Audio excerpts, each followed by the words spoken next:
Yo, what's going on, everybody? Welcome back to another Last Cloudia video. My name is DK, and today we're going to be going over the newest news for Last Cloudia. We are collabing with the Tales of series. Now, this will be the second rerun for this game. Now, we did have the first rerun, and they are releasing some great news for that as well for the newer players that will be arriving. We do have the return of Stan from Tales of Destiny, Yuri from Tales of Vesperia, and then we also have Luke from Tales of Abyss. Tales of the Abyss. I get confused with all these Tales names, honestly. But now we do have two more characters arriving. And before that was actually 3 arcs as well. Now we have 2 new characters and 2 new arcs. We have Velvet from Tales of Berseria, and then we also have Alphen from Tales of Arise, which is the newest installment for the PS5. Or at least what I played it on. So you know, honestly, I'm really excited. This Tales game is actually what pulled me into Last Cloudia, because it kind of reminded me of Tales of Destiny back in the day. Because I'm a lot older, so I play a lot of the old JRPGs, and the action RPGs as well. So it's really good to see Tales, specifically Tales, returning to Last Cloudia. I was really excited. I've been talking about this for months, hoping that it would return, and it's here. So we're gonna go ahead and talk about Velvet because they did release her trailer and along with her skill kit, yeah, we'll say it like that. And then we'll go ahead and talk about, you know, whether or not you should pull for her. We are going to be getting tickets too. So, I mean, a lot of people are going to get lucky on these tickets. Hopefully that I am one of them. I actually really want to say for Alphen because I have a feeling it's going to be pretty dang good. But that's not to say that Velvet is not going to be good either. So let's go ahead and watch the trailer because we did watch the live stream and it did show us all this stuff. But we'll go ahead and talk about the trailer.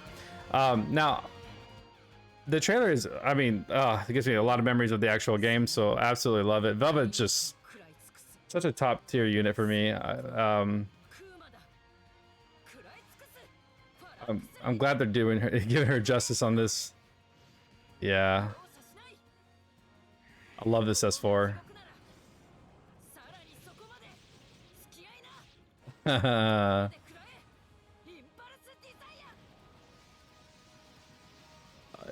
Yeah, 52 hits is actually pretty good. So we'll go ahead and talk about the hit count here real quick. So we have Velvet being a dark unit, which is actually really cool. We haven't had dark units since Argam, which was the rerun for Valkyrie profile. So we did get a dark unit back then. Ever since then, I can't remember if we had a dark. I don't think we have. But you know, she is going to be a dual dark unit, mostly going to be using sword and claw. So let's go ahead and start with the actual hit count real quick. Of course, these videos are not going to be dual wheel. These are all single wheel videos, so you'll double the hit. So 14 hits on S1.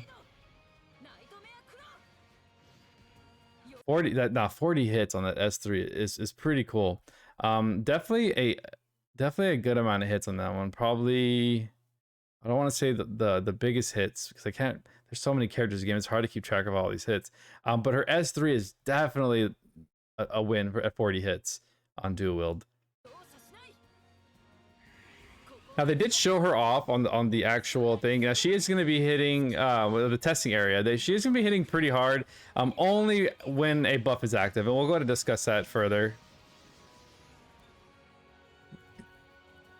All right. Oh man, I love her arts. Oh, it's so dang good. I mean, just on her, I feel like this collab's gonna be more fan based now. Like, of course, pulling for your fan favorites it's obviously the biggest thing here. Definitely do that, because at the end of the day, especially DPS units in Last Cloudia, you really can get away with using whatever, honestly, throughout the main story and stuff like that. Now, of course, when it comes to like the world bosses, you may struggle. You need certain units or you need certain supports or certain builds. I get that, but for the main story, these characters are gonna be a lot of fun to clear through. So first we have Velvet's traits. We have Vengeance. When 2 weapons, sword and claw, are equipped, so you're gonna definitely be wanting to use a sword and or claw. Well, actually both, really. And we have there's a lot of options for swords. I call this game Sword Cloudia, so it'll be pretty easy to find a sword for her. Claw, there's a couple out there, but I definitely don't think you guys have any problems. So physical attack and special damage is plus 30% and damage cap plus 20k, which is actually a little low on the low side. In my opinion, I think it should be maybe 40k.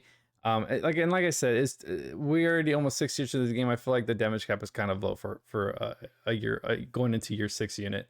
I do like these type of traits right here when taking a lethal damage. Survive and very greatly restore your HP, restore 1 stock for all skills, and then restore special gets 30%. And that's once per wave. So that's anything that helps you survive, especially lethal damage, is very good. But they also give you a nice little bonus here by giving you 1 stock for all skills, which is it's actually really huge. It helps you recover, especially if you're using crit. You can use Proud Force to proc, heal yourself pretty quickly. Also gives you time for the healer on your team to auto heal you. I mean, there's a lot of things that benefit from, you know, lethal damage surviving. So really nice, and you restore special gets 30%. It's a really good trait one. It's not a bad one in any way. We have for trait 2, Therion, we have each time defeating an enemy, you boost your physical damage and special damage cap. Your max cap, your max cap is 10,000 at 10 enemies defeated. So that's basically exactly what it says. Kill 10 enemies, get max cap 10k. And it also doesn't reset each wave, which is very nice. So you're able to keep that, even going through 2 waves, you should reach that 10k cap very easily, and it won't reset. When using skill 1, give unit the Theronized buff for 8 seconds. So basically, skill 1, you're going to get a buff for 8 seconds, and then when this buff is active, you can continuously cut your HP. But physical attack damage cap, I like how it says but. It usually just comma, and then it almost seems like it's a bad thing. Theronized buff, continuous cut HP, but physical attack damage is 30k, but give physical attacks and anti-all damage. So basically she's gonna have like a all anti-type, so she's not gonna have any trouble capping against really anything when she has this buff active. Of course, you're only gonna want to do it, or only gonna have it when you have your skill 1 active, which is very easy to do. So basically skill 1 and then kind of go ham. She doesn't come with super armor, so therefore she can still get flinched out of skills, which is a little unfortunate, but not the end of the world. So as long as you keep up that, as long as you keep with that S1 every couple of seconds, you should be capping very nicely. I think during the demo she was hitting about 100. What did I see? Like 108k on doable, which is not bad. Outside of the buff, it's like 70, which is kind of low. But again, it is very controllable. It's very easy to maintain. It's not super conditional, so therefore it works.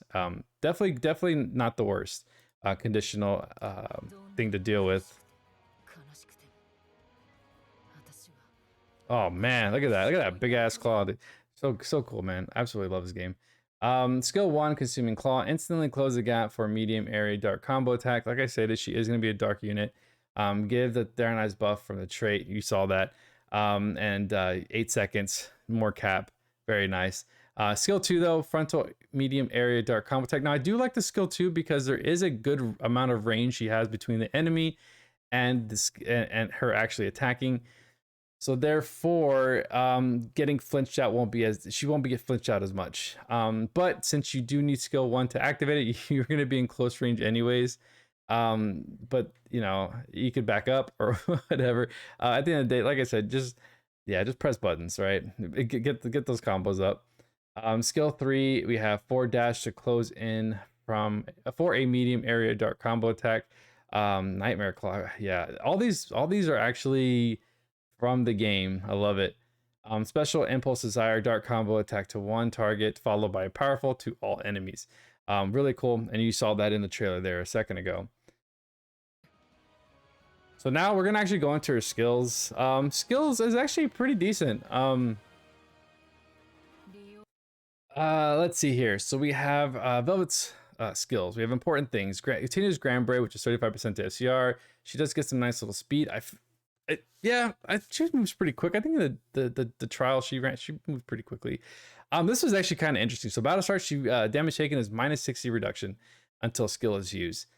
Now, the whole point of this unit is a DPS, so you're gonna use a skill right off the bat. So therefore, this doesn't really benefit as soon as you S1 to get your cap on.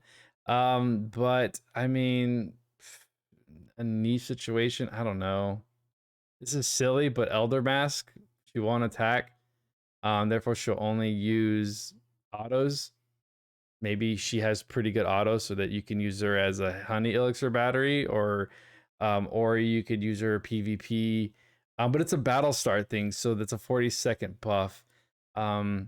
It really is an interesting thing to have here, especially battle start. Also, when skill is used, you lose it. Maybe you can use her as a 40-second guard unit. I don't know. All damage is also all damage reduction is always good.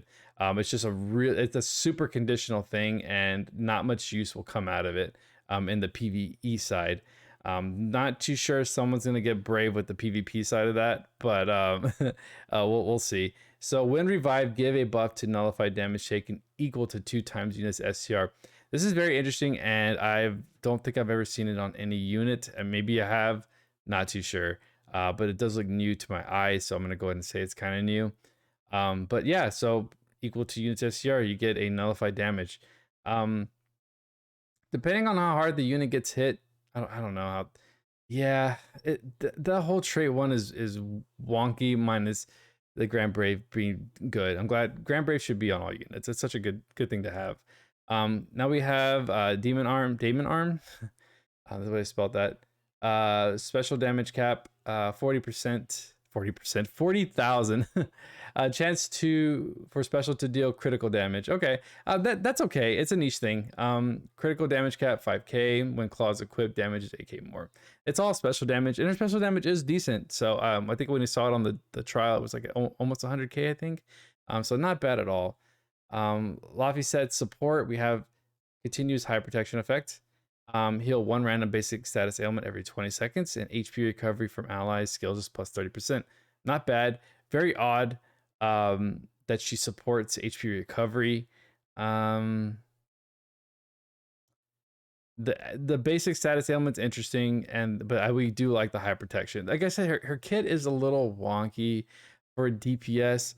Has like a little gimmicks here and there, but I don't know. But there are good things to it. Like this one here, the constant combatant. We have each sword or claw equipped, critical rate plus 3%, and physical attack damage plus 10%, and damage cap plus 2k. This is actually really good. Now this is a skill that I really like. Very cool that they kind of put that together. I like how it flows. She is a very good crit user, so if you want to do a pursuit unit with her, it definitely would work. The next skill here is I'm just living the way I see fit. The Iron buff active when defeating an enemy with a physical attack, restore 30% of HP, and then skill 1 SCT 8 seconds. So basically, she's just constantly filling. Whenever she kills something, she constantly fills her SCT for skill 1, therefore allows her to use it more often, therefore keeps the Theronized buff active. So I guess they kind of thought that, but I mean, S1s are really easy to fill up. And you can, I think depending on how many stocks you're running, you can run up to 6 or 7, I think. I can't remember what her stock count was on that one. But it's interesting because, like I said, you rely on the S1 to give her the extra cap and stuff like that. She does come with the Divinity Saber 2, which is physical and special attack damage, dealt 20%, damage cap 3k to all divinity types. Very nice. Attack up max for her base skills. So we're going to start out with the bottom skills here. So attack up max, Fighting Spirit 5, Fighting Spirit max. So really good stuff. Critical 3, absolutely love to have that. Unclad power, and then also auto crit. So yes, she is going to be a crit unit, and she has crit built into her kit as well on both from the constant combatant, and then we also have her E6 crit effect. So she does come with quite a bit of it. Auto haste, again, the fact that I saw that on a damn trait blew my mind.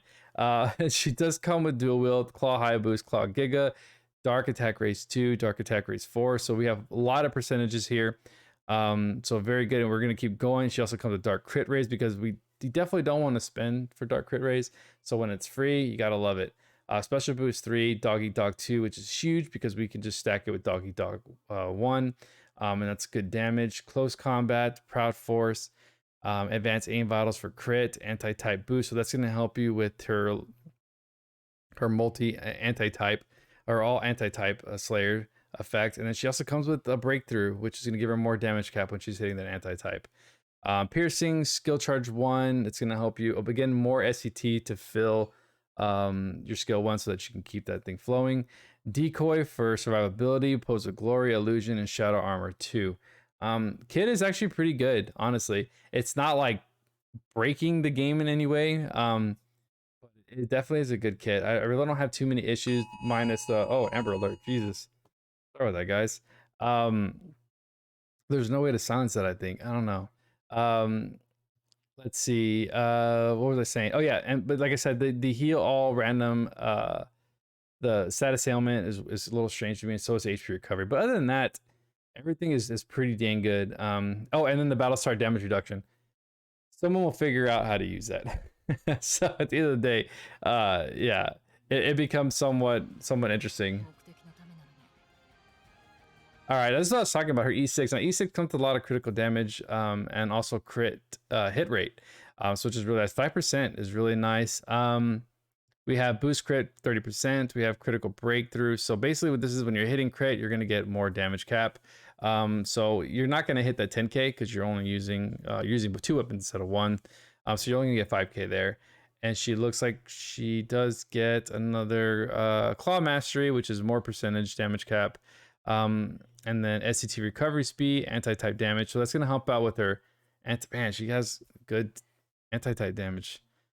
More damage cap and then physical damage taken -20. So her damage reduction is pretty low outside of that 60% for not without using the skill. So other than that, she's pretty squishy. Yeah, magic attack will absolutely lay her out. But like I said, I think this is more of a PvE character. I don't know if I'll be seeing anybody use her in PvP unless they're trying to have fun. Then I could see somebody using it for PvP. But overall, she would just get smacked as a DPS. The next thing here, or the last thing here actually, is going to be the LR Compass arc trait. Sword equipped, physical attack 30%. That's actually really good.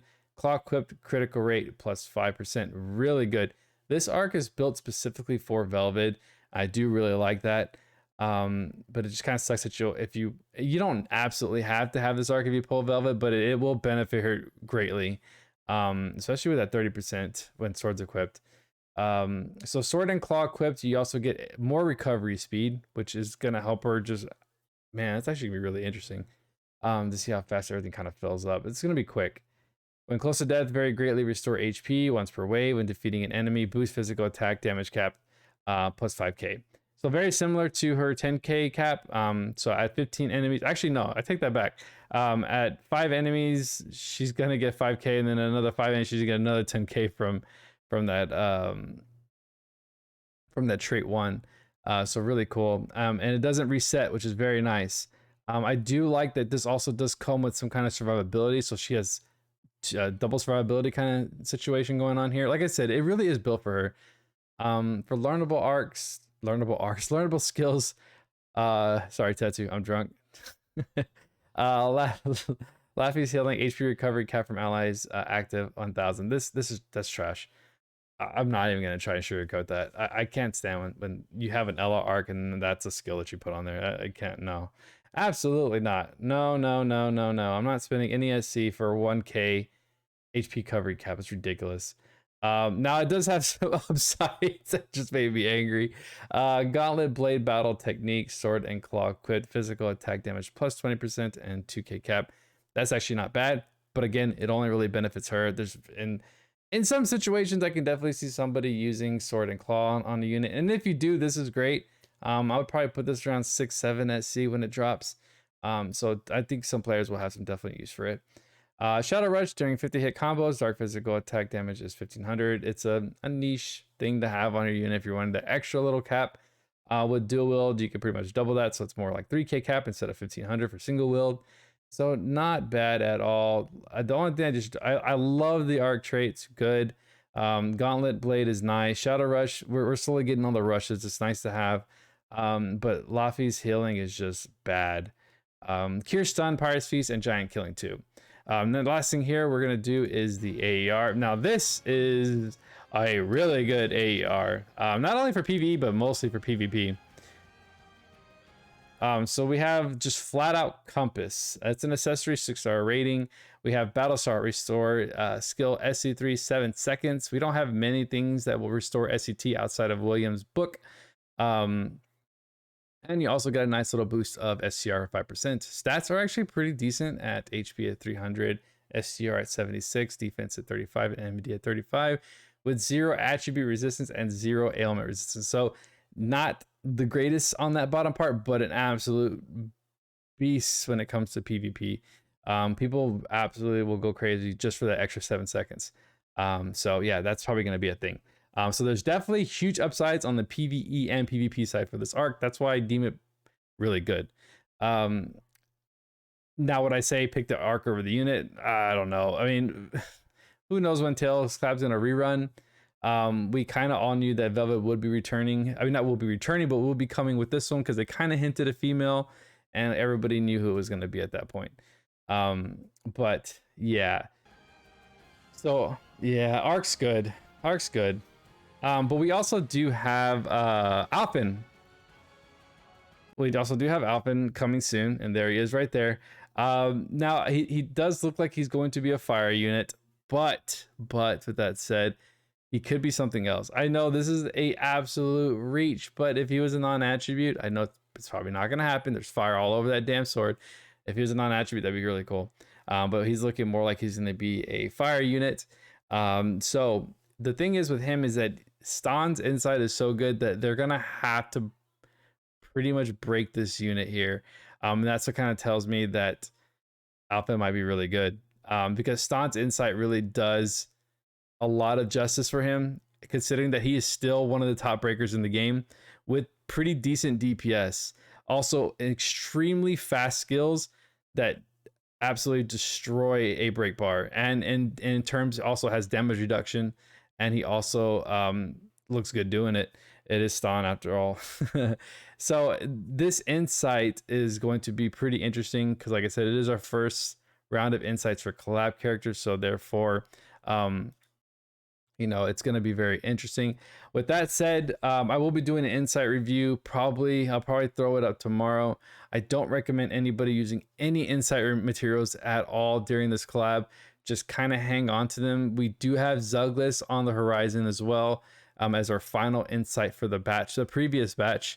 Now, I think he probably will be arriving after this collab, or potentially later on in February. So I'm going to kind of play it close to the chest here with this one. But out of the 3 insights that I did see, Stan is the one that shines the most. And like I said, I will do a full review on that one as well, just to kind of give you guys a heads up, because we are getting a ticket to select a character. Again, guys, before we close out this video, please do not use your ticket to the very end of this collab. I know pulling a character is fun and interesting, but please just listen. If you're new to this game, do not use your collab ticket until the end of the collab, or if you have completely spent everything and you're absolutely done pulling, and you know, yeah, or if the video if you don't see the video, then ask somebody, guys. All right, don't just grab a character. Of course you can pull your fan favorite, that's totally fine, but again, don't use your ticket until the end. There's no reason to. Velvet is really good, so if you do pull her, you should be fine throughout the story. We also do have the start dash banner, so pulling a support unit and mage should be fairly easy for the reroll process. But guys, if you have any questions, please drop them in the comments below. As always, I try to get to you guys in the next 24 to 48 hours on replies. And you guys, good luck tomorrow on all your pulls, and I'll see you guys on the next one. Peace.